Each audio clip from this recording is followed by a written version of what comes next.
paper spray mga kabagis. Kaya lang parang expired date, parang expired na. Ayan o, expired na siya.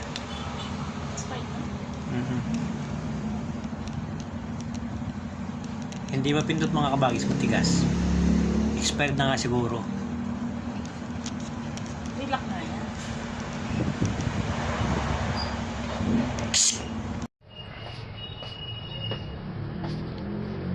Sa kapipindot ni Tatay Toxmoto sa paper spray, biglang sumirit.